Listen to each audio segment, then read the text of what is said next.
Welcome back to my channel, everybody. Thanks for joining me again. At the end of the last episode, I was working on these big main gates. The gates are to go at the main entranceway here, but unfortunately there's been a change of plans. The original plan was to get the gates built and installed, but it turns out that the roofing company is coming in the next few weeks. They're going to need access to get into the property and to be able to park trucks, etc. The roof itself has been on there close to 30 years and there's actually damage in this top right corner, and unfortunately they don't make these tiles anymore. I'll give most things a go at with DIY, but getting on a steep roof is not really going to work for me. In today's episode we're working on the back area of the garage. There's this raised section which I originally believe was like a shower area before the garage burnt down, I guess. So we're having to take out the floor here because I'd like to use this area as a workshop in the future, so it needs a flat level floor. So we've got the jackhammer out and going to get started on that. Sometimes it's just not worth getting the jackhammer out, and a good old sledgehammer will do the job. Let me take a quick moment to say thanks to everybody who's subscribed. If you haven't, do all that usual stuff at the bottom. Thanks. You'll notice Dash often turns up. He likes to see what's going on. I just wish he'd help out and do a bit of digging, but no. A few weeks later we're down to about a foot. There's also the drain which I needed to dig out as well from here. While you guys get all excited watching me dig a hole, you may notice that I'm wearing pretty heavy clothing. We're now in the middle of the Japanese summer here, so this was actually filmed a couple of months ago, or I should say it was started a couple of months ago, so it's a bit different here now. Now you may also be wondering, why am I going so deep with this hole? There is actually a reason for it. I have this enormous pile of concrete which was left over from the wall that was originally in the ground, and I actually need to either have it hauled away, which is expensive here in Japan because they charge per kilogram, and my best option really is to bury it along with all the ton of bricks that you see on the left here that are broken or damaged that I just want to get rid of. So it makes a good foundation for that. Jumping forward a bit, here you can see me starting to get rid of those damaged and broken blocks. It's a bit of a jigsaw puzzle, so it's quite therapeutic actually, even if it is hard work.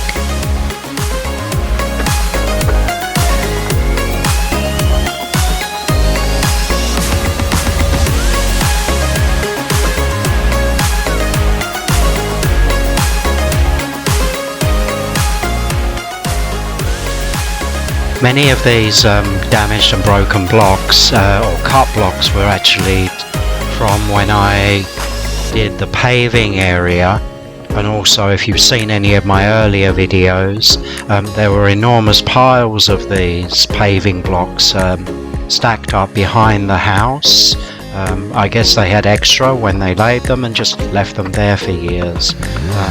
The others I found in the bushes, I found amongst the bamboo. There's pieces of concrete and blocks all over the place, which I kind of collected together.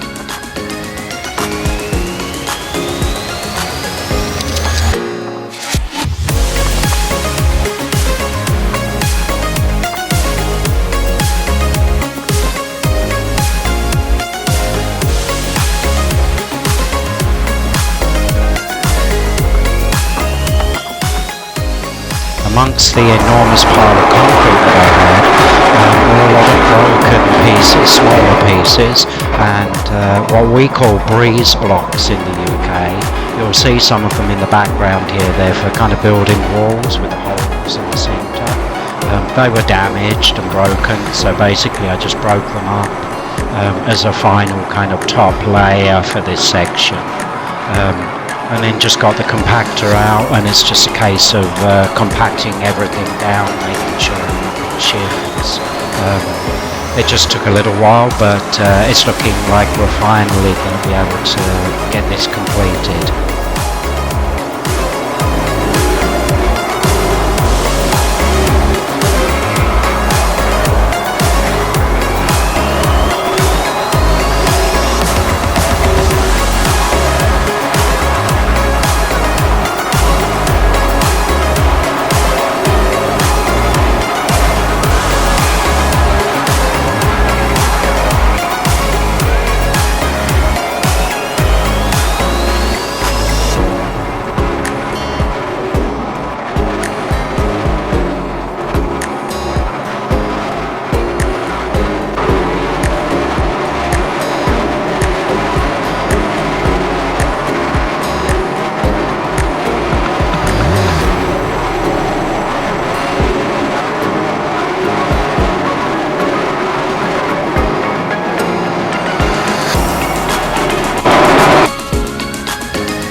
I'm tired of mixing concrete, so I just bought a concrete mixer. It's just a 10-minute job to put this together, but actually I didn't start to lay the concrete for this yet because there is some other pieces I need to do before I can go ahead with that. And now on to the second part of the video. We decided to name the house after much deliberation, the Gables, and to make this sign. But the first step is to decide on the material, and for this I'm going to be using wood. I'm using my CNC machine, which is very convenient. The first step is to actually flatten the surface. So the machine here you can see is going back and forwards across the surface to make sure it's completely flat.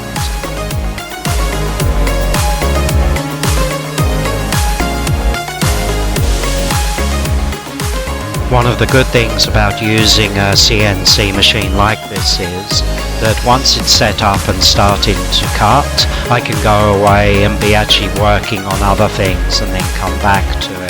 I don't leave it for very long, but just in case there's any mistakes. But it's very, very useful for that. Next, it's on to just sanding the surface. Good idea is to put some pencil marks all over it, and then you can make sure when you're sanding that you've covered the whole area properly.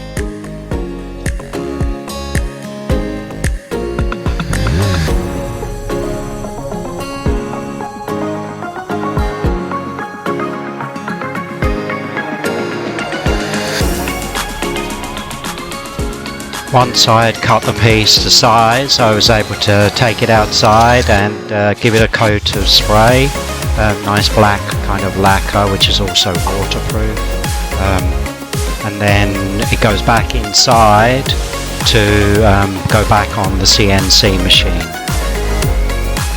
Unfortunately, I lost the video footage of the text being cut on the CNC machine and the decoration. But here we have a final reveal, just painting up the edges.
This is my favourite part.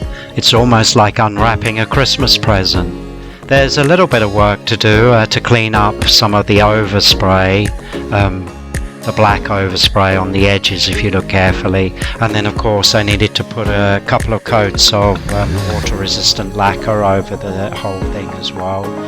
The lacquer I used also protects it from ultraviolet light to stop it fading too.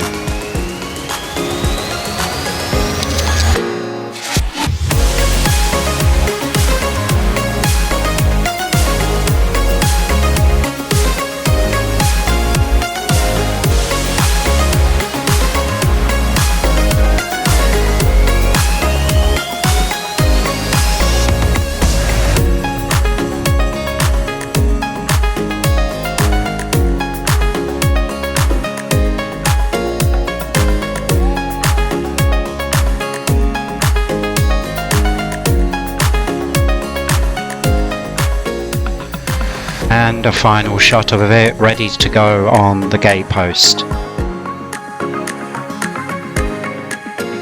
I used a ratchet strap to hold this in place, while the epoxy resin that I used to bond it to the post set, it only took an hour or two. And here it is in place, all done. I'm quite proud of it. It's not great, it's not 100% perfect, but it's certainly good enough and easy enough to do when you have a machine that does most of the work for you. So coming up in the next video, we've constructed a series of steps behind the gate. I look forward to seeing you then. Once again, thanks to everybody for watching, and I hope to catch you again soon.